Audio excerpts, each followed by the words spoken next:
আষাঢ় মাস কিন্তু শুরু হয়ে গেছে, মানে আমাদের এখানে কিন্তু প্রায় রোজ দিনই বৃষ্টি হচ্ছে। জানি না বর্ষার সময় বর্ষা হবে কি হবে না, এবার কিন্তু মানে বৃষ্টি আগে থেকেই শুরু হয়ে যাচ্ছে।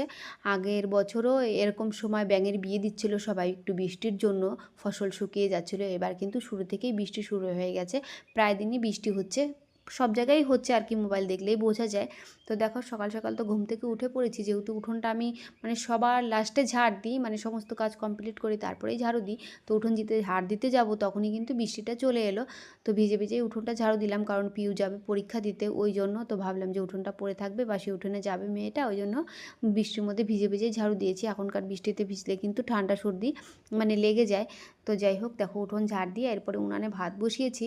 যেমনি আমি ভাত বসিয়েছি অমনি কিন্তু প্রচণ্ড পরিমাণে শুরু হয়ে গেছে হাওয়া, উনানটা দেখলেই তোমরা বুঝতে পাবে। তো পিউ কিন্তু আমাকে বারবার বলেছিল, মা তুমি উনানে ভাত বসিও না, গ্যাসেই বসাও।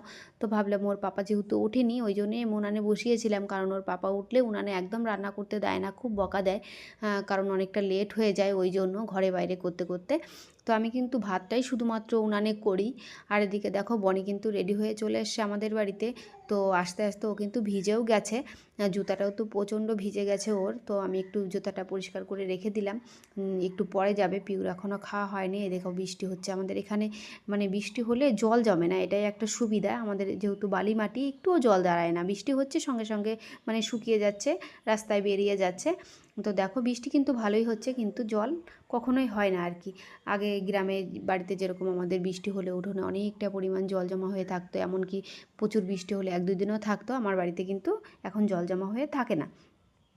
তো দেখো গাছে কিন্তু এবার ওরকম আম ধরেই নি, মানে ওরকম ধরেনি মানে একদমই ধরেনি। আমি কয়েক বছর রাধারানীকে বলেছিলাম যে আমার গাছে যেন খুব পরিমাণে আম ধরে, তো রাধারানীর কৃপায় কিন্তু ধরেছিল। এবার আমি আর রাধারানীকে কিছুই বলিনি, তার কারণ মানুষ খুব স্বার্থপর।